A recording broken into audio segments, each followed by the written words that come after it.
राजा परीक्षित जी जब शिकार खेलने के लिए जंगल में जाते हैं तो उनको प्यास लगती है, और जब प्यास लगती है तो वह जल की तलाश में इधर उधर जाते हैं तो देखते हैं समीक ऋषि का आश्रम है। वहाँ जाकर वह जल के लिए आग्रह करते हैं, लेकिन वहाँ कोई आवाज़ नहीं आती। तब वह आश्रम के भीतर जैसे ही जाते हैं तो देखते हैं समाधि में लीन है समीक ऋषि। अब तो उन्होंने विचार किया कि ये मुझे देखते ही समाधि में लीन हो गए, ये पाखंड कर रहे हैं। तब तो उन्होंने वहीं काला सर्प मरा हुआ पड़ा था उसे उठाकर उनके गले में डाला, लेकिन शरीर में जब कोई हलन चलन नहीं हुई तो राजा समझ गए कि ये तो सचमुच ही समाधि में लीन है, क्योंकि राजा परीक्षित जी के सिर पर कलयुग सवार था। जो मुकुट उन्होंने धारण किया था उसमें कलयुग का वास हो चुका था, इसलिए उनसे इतना बड़ा अपराध हो गया। अब वे वहाँ से अपने महल को चले जाते हैं।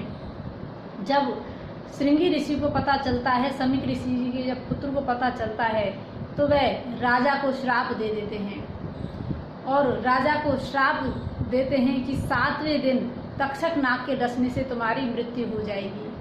अब इस श्राप का पता जब राजा परीक्षित जी को चलता है तो वह प्रसन्न होते हैं, दुखी नहीं होते कि अरे अब तो 7 दिन के बाद मैं मर जाऊंगा, क्योंकि वे विचार करते हैं कि 7 दिन मुझे जो मिले हैं ये प्रभु प्राप्ति के लिए ही मिले हैं। ऋषि का श्राप भी वरदान होता है। तब तो वे अपने पुत्र जन्मेजय को बिठा करके राजगादी पर अपने पत्नी बच्चों को वहीं छोड़कर वल्कल वस्त्र धारण करके गंगा के किनारे चले जाते हैं। गंगा के घाट पर वे जब बैठते हैं और वहाँ जितने भी ऋषि महात्मा ब्राह्मण लोग थे उन सबको संबोधित करते हुए कहते हैं कि हो कोई आप में से ऐसा गुरु, ऐसा महापुरुष जो मुझे 7 दिन में मेरे ईश्वर से मिला दे। तब सभी एक दूसरे का मुख देखने लगते हैं, किसी में भी यह सामर्थ्य नहीं। तब श्री सुखदेव जी वहाँ आते हैं और श्री सुखदेव जी जो व्यास मंच बनाया हुआ था वहाँ आकर बैठ जाते हैं।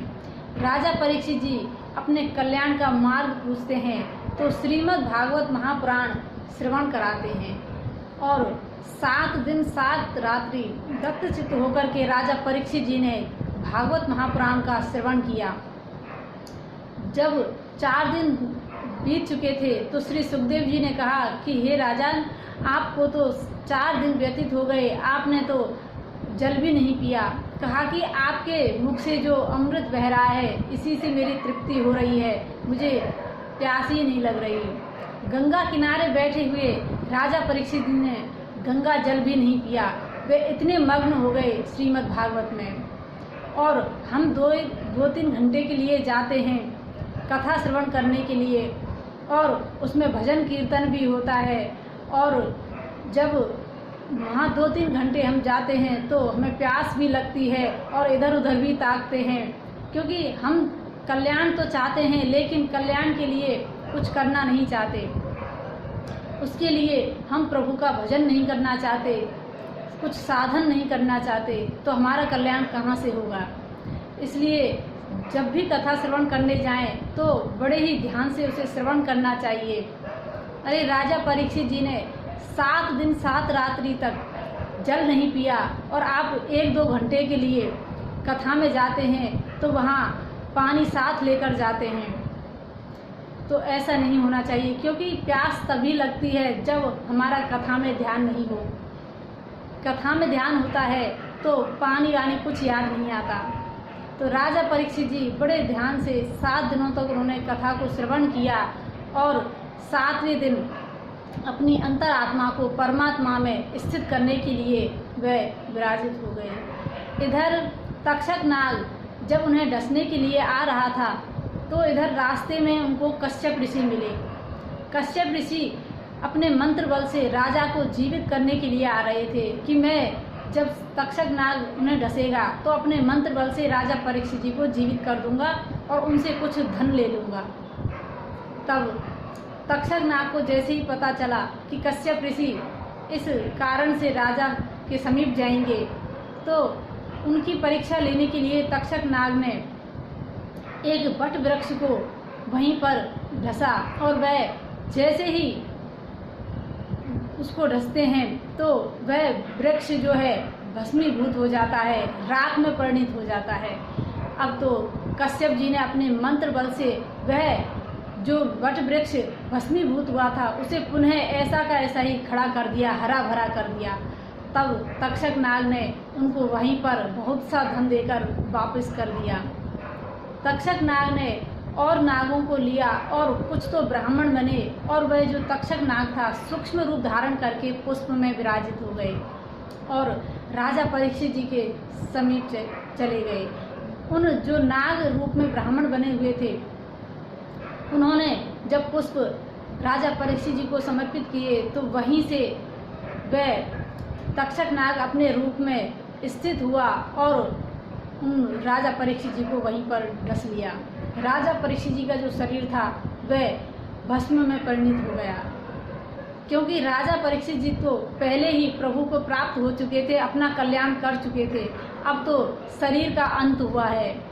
इधर कहते हैं कि प्रभु का यदि हम भजन करते हैं, उनकी भक्ति करते हैं तो हमें प्रभु प्राप्त हो जाते हैं। लेकिन कई लोग कहते हैं कि मरने के बाद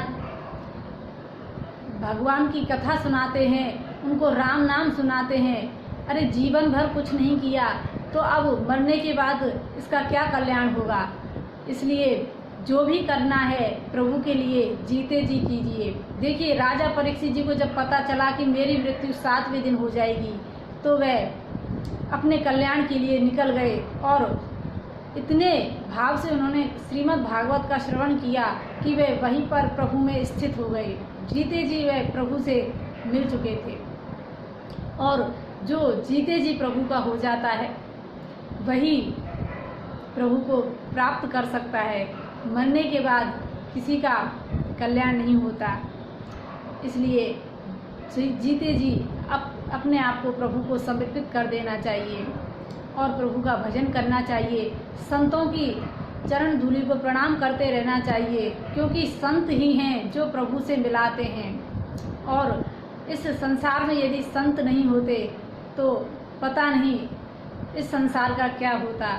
इसलिए संत ही हैं जो जनमानस का कल्याण करने के लिए लगे हुए हैं। इसलिए हमेशा संतों को प्रणाम करें, उनके पास जाकर के अपने कल्याण का मार्ग पूछें कि हमारा कल्याण कैसे होगा। तो भगवान के भजन और भक्ति से ही सबका कल्याण संभव है। जो भगवान का भजन करते हैं, भक्ति करते हैं, वही प्रभु को प्राप्त कर सकते हैं। जय श्री कृष्ण।